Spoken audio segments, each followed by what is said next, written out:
దృశ్యం 3 విషయంలో సస్పెన్స్ కి తెరపడింది. ఇప్పటికే మలయాళ హిందీ వర్షన్స్ పట్టాలెక్కేశాయి. ఇప్పుడు తెలుగు వర్షన్ విషయంలో ఫుల్ క్లారిటీ ఇచ్చేశారు మేకర్స్.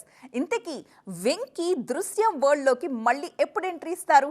ఆ మూవీ ఎప్పుడు ఆడియన్స్ ముందుకు రాబోతోంది? ఈ ఫుల్ డీటెయిల్స్ ఈ స్టోరీలో చూసేద్దాం. దృశ్యం సిరీస్ లో ఇప్పటికే రిలీజ్ అయిన 2 సినిమాలు ఘన విజయం సాధించాయి. ఒరిజినల్ లాంగ్వేజ్ మలయాళంతో పాటు తెలుగు, హిందీ భాషల్లోనూ దృశ్యంకి మంచి ఫ్యాన్ ఫాలోయింగ్ ఉంది. అందుకే ఈ సిరీస్ లో థర్డ్ పార్ట్ కోసం చాలా కాలంగా ఎదురు చూస్తున్నారు ఆడియన్స్. దృశ్యం 3 మలయాళ సినిమాను జీతూ జోసెఫ్ జెట్ స్పీడ్ తో పూర్తి చేశారు. ప్రెజెంట్ ఈ మూవీ పోస్ట్ ప్రొడక్షన్ వర్క్ జరుగుతోంది. బాలీవుడ్ టీం కూడా దృశ్యం 3 షూటింగ్ స్టార్ట్ చేసింది.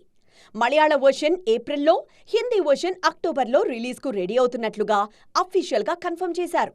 దీంతో తెలుగులో ఎప్పుడన్న క్వశ్చన్ రేజ్ అయింది. రీసెంట్ గా మనశంకర వరప్రసాద్ గారు సినిమాలో గెస్ట్ రోల్ చేసిన వెంకీ ప్రెజెంట్ ఆదర్శ కుటుంబం మూవీ వర్క్ లో బిజీగా ఉన్నారు. ఈ సినిమా షూటింగ్ ను ఏప్రిల్ కల్లా పూర్తి చేసే ఆలోచనలో ఉంది మూవీ టీం. ఆ తర్వాత దృశ్యం 3ని పట్టాలెక్కించేందుకు ప్లాన్ చేస్తున్నట్లుగా చెప్పారు నిర్మాత సురేష్ బాబు. దృశ్యం 3 షూటింగ్ ను వీలైనంత త్వరగా పూర్తి చేసి హిందీ వర్షన్ తో పాటు అక్టోబర్లోనే ఆడియన్స్ ముందుకు తీసుకురావాలని ప్లాన్ చేస్తున్నట్లుగా వెల్లడించారు. కానీ ఇది సాధ్యపడాలంటే త్రివిక్రమ్తో చేస్తున్న ఆదర్శ కుటుంబం ఆన్ టైం పూర్తి కావాలి. ఆ తర్వాత దృశ్యం 3 వర్క్ కూడా అంతే స్పీడ్గా జరగాలి.